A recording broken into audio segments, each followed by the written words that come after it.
He's a brand ambassador, guys. Owning sheep. He works for a big, massive company. Reggie just arrived about 5 days ago, coming from the United States. He's actually here on vacation, on holiday. He's here to spend his cruise ship money, guys. So maybe I get to have some of it. Go to his channel, subscribe, because he's got a lot of information. Guys, he's got a lot of information to share with you.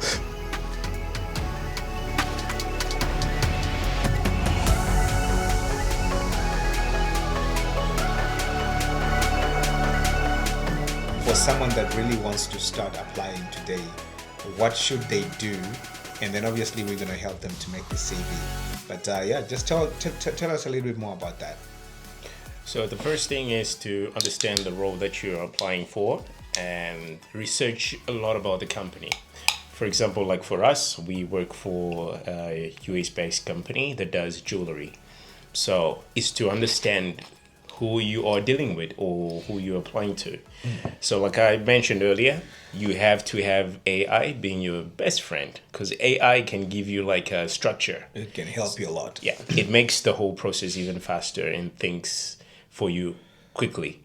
So what I would do is I would take app, let's say Canva. Yeah. Canva will give you templates on how to structure a resume. Okay. Then you now do the Canva. Yeah. Okay. Here's the name, Canva. Just Google it and then you can go to Canva. So Canva will have a lot of different templates. And one other thing which is very important is to have a professional photo of yourself. And if professional, proper, like proper. The photo that shows you on your best day. Right? Absolutely. On the day that you are well hydrated, you know, you're looking good, you've got enough sleep and stuff like that. That's what the photo should represent. Your possibly best day. That is a headshot, basically. I would say, if you can, avoid having AI generated photo. Yes. Because it's gonna miss out some features of you. However, if you can afford, just go for a photo shoot, for a photo session. In the worst case, you can use an AI generated photo. But here's the thing, right? Listen to this. It takes money to make money. True. You understand? It takes money to make money. You're going to incur some costs for you to get this job. You're going to have some things that you need to pay for you to get this job. Yeah. So get in that habit of already investing in what you want. Yeah. The efforts really counts a lot for you to be able to get this success. Yeah, you can continue. So for me, I'm a designer. I'm also naturally an artist. So usually I design my own resume. I use Photoshop and I kind of structure it in a nice way that I want. But for somebody who's non-graphical, just use templates. Templates will give you a structure. Yeah. Even the presentation looks more neater than just trying to figure it yourself. Yeah. And the most important thing, remember what I said, your resume is going to represent you on your behalf. So your photo as well, they also want to see who are we reading through their profile. So your photo has to look very professional. Avoid backgrounds which has cars, trees. Yeah, it has to be possibly in a studio. Yeah. Or a very plain background. Plain. That showcases the best of you. Plain. Yeah. That's one of the reasons why you see like visa photos. They're just plain. You have to do it in the studio. You can't have things behind you. No. Yeah, you can't really show. I think most people get confused as well. You know, they start to take these pictures where they want to show their lifestyle. Exactly. You know, just so that the hiring person can like you based on how you're living. It doesn't really work like that. No, it doesn't. And I was like one of those people as well. You know that. You know, I want to show them that, you know what, I've got class, I've got this, I'm really good at things. And then I'll make a crazy CV with all kinds of designs, hearts, loves, and all of these things. And then I have these pictures in the background where, you know, it's just crazy. Just keep it simple, keep it professional, nice, neat, minimalistic is the way to go, right? Don't put a lot of things in there that are not necessary. Standing behind Gucci, no. Yeah, no, you can't do that. Can't do that. Okay, all right. So yeah, that's amazing, man. So let's talk a little bit about so with that said, I think what we'll do is we're gonna put together a template, okay, for you guys. So put together a template. It's gonna be in the description below. Okay, so you can just go there and download the template. So now I'm gonna have a lot of work for you guys. So you can go in there, download. But I also realized that when it comes to the CV, is it okay to have 1 page or 2 pages, or what is the rule on that? One page. Because I think like they have those people that are hiring, they have a lot of CVs to go through. Yeah. And I don't know if you want to put a lot of pages, like 3 pages, too much information that is not necessary. I'll even recommend apply different jobs, apply different departments, but try to make the CV as simple as possible to read and understand. Yeah. Because I feel like they have so many CVs that they they need do. to go through. They do. And yeah. So the best way is to avoid writing a book. Yeah, don't write a book. Like no one has time to read a book. Nobody. Even if so, like I mentioned, using the description, what usually takes space on your CV is the responsibilities or the description. I did this. I was doing this. So we naturally have a tendency. We want to write everything. I was doing Monday this. I was doing Tuesday this. So just try to keep it simple. Summarize it into few points. However, I think 2 pages is fairly good. It doesn't show that you're lazy. Yeah. 1 page to fit everything kind of makes it all crumbed up. 2 pages is a bit more ideal, and with using a template gives you enough structure, because sometimes you want to design our resume in a linear format, like one after the other, one after the other. Now with the template, it can divide that whole entire page into segments. The right side could be, let's say, your skills. Let's say the left side could be your skills. The right side could be the whole description and all your experience. Yeah. So it gives you like a structure, but in a more organized, compressed format. Okay. So I think 2 pages is fairly good. And just stick to the more relevant points. This is where it comes to reading that description that you've copied and pasted, and kind of edit it. Instead of copying it and paste it just without reading it, take out the points that you feel more are stronger and eliminate the ones. It gives you an idea. Awesome. So with that said, so currently, where are you based? Are you based in South Africa or Zimbabwe, or you based in the United States? We don't know. And also, you mentioned that you work with your wife as well. Yeah. What are the challenges that you face when you're working on your wife? When you're working with your wife, and then of course, what are the challenges versus working without your wife? And tell me a little bit more about that. The personal space when working on the cruise ships. So basically, I'm based in Zimbabwe. That's home. Now, when it comes to working with my wife, I think we have come to a point where we have matured about it. Because even at work, a lot of guests do ask me, how do you cope with your wife like 24/7? I think it's just that we are working towards one goal and each one is contributing. Yeah. So we have come to a point where we somehow matured about it.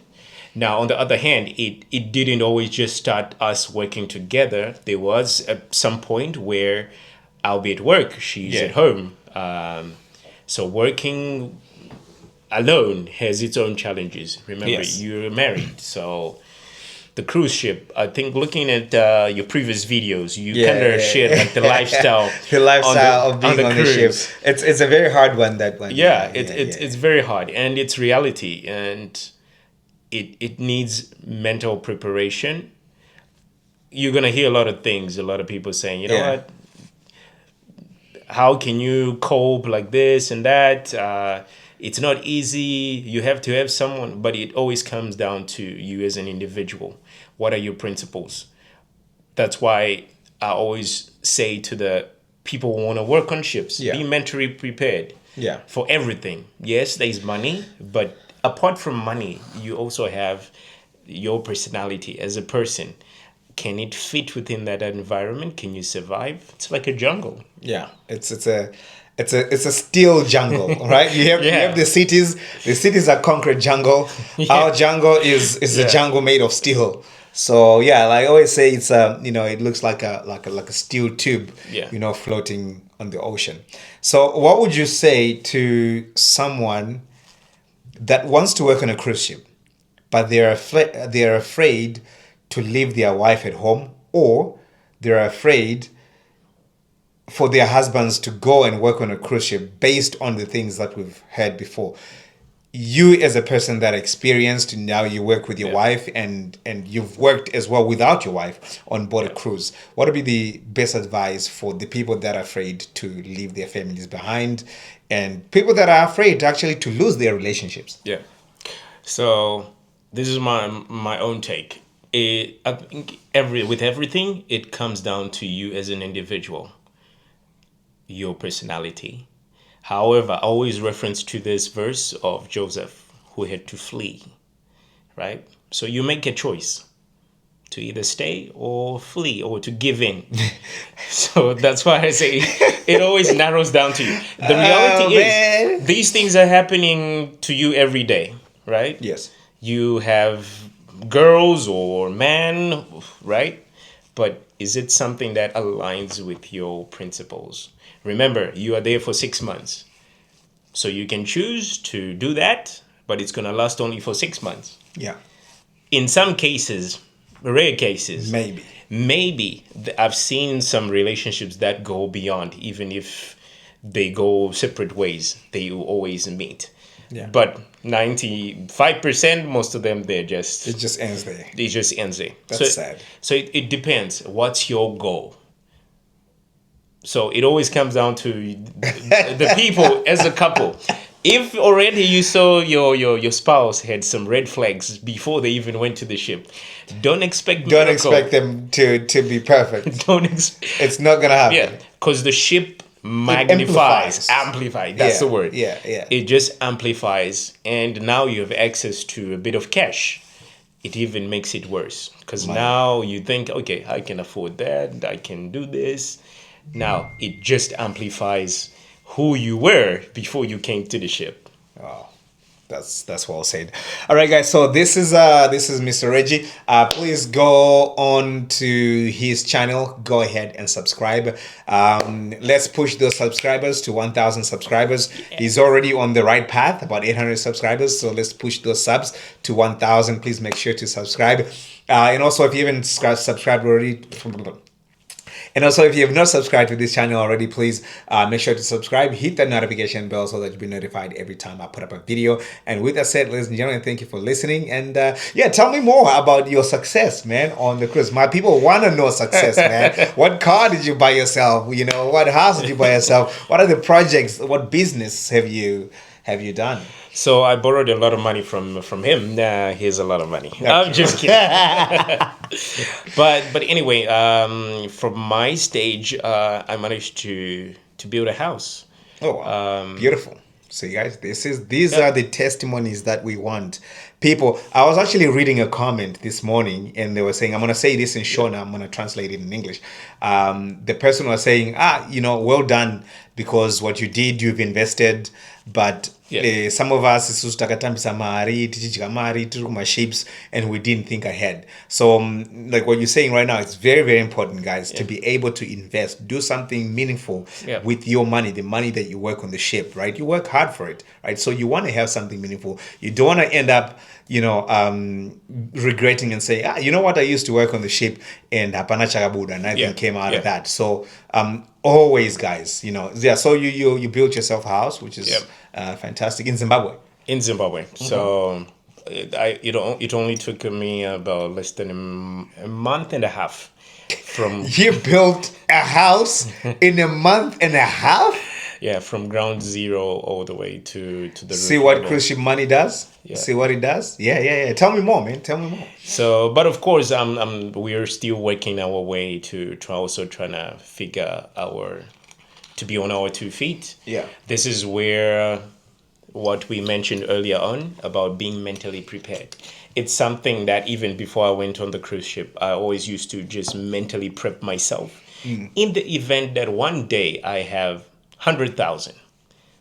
And at that time, I literally was earning, I think, like 5,000 rand. Okay. But I used to have that mindset like one day, God is going to put me in that position. Not to say I'm earning 100,000, no. Yeah. But just to prepare yourself to say, in the event, because I used to watch And by the way, you will earn 100,000. Thank you. Thank you. You will, because the company that you work for has so much potential. Oh, yeah, it does. It's crazy what potential that company has. I know I think I started a little bit earlier than you. Yeah. But it has so much potential. Absolutely. Yeah. So I used to watch these, I won Lotto, and these guys win like 30 million. In the next 5 years, it all vanished. So that made me realize, you know what? Let me prepare myself mentally. In Yes. the event that I earn 100,000, what am I going to do? I even write it down. I list it. I'm going to do this. I'm going to do that. So now, when I had the money to at least build, it didn't shock me. It wasn't something, because a lot of the time when you have a bit of money and something that you never had, it comes as a shocker. It comes as a shock, and then you start doing all kinds of Exactly. things, and before you know it, that money gone. is down the drain. It's Yeah. gone. Yeah. So mental preparation is very important.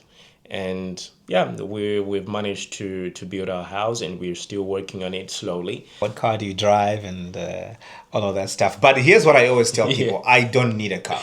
Yeah. Like, because I stay so many months on board, Yeah. I don't need a car. Right? I have several cars that I drive, but I don't need cars, because whenever you go away, you're gonna leave your car for about 6 months, and then Somebody's going to drive it. or it's gonna get damaged just Yeah. by sitting there, you True. know. So I never really bother myself with the cars, though I do like driving nice cars. But yeah, I really. But what about you? So I drive 20 Ferrari. No. It's a 2027 Footron. Basically, it's my 2 feet. I don't have it. I don't know. A 2027 Footron. Yeah. I like that. So basically, like you said, we're gonna spend Trimapedi pedestrians. we're basically gonna spend most of the time on board, and that's like 6 months. It's almost like the entire year. So buying a car, it's like if I'm going to put, let's say, 5,000 to 10,000 on a car, that's probably gonna sit idle. It's not worth it. Yeah, it's probably gonna get damaged. It's even cheaper just to get a taxi to go point A to B. And besides, Uber. we also have some family cars as well. So whenever we come home, We just use those. we cars. just use those cars. All right, so guys, so there we are. Thank you so much for tuning in. Please make sure to subscribe. Go ahead and subscribe to Reggie's channel. We need to get to those 1,000. And please, thank you so much. And we'll see you in the next video. Please comment if this video was useful for you. Go ahead and leave a comment, leave some likes, share it with your friends. Don't be selfish, okay? So share it with others so they can be also get some help from this video. With that said, ciao. Nice. I may not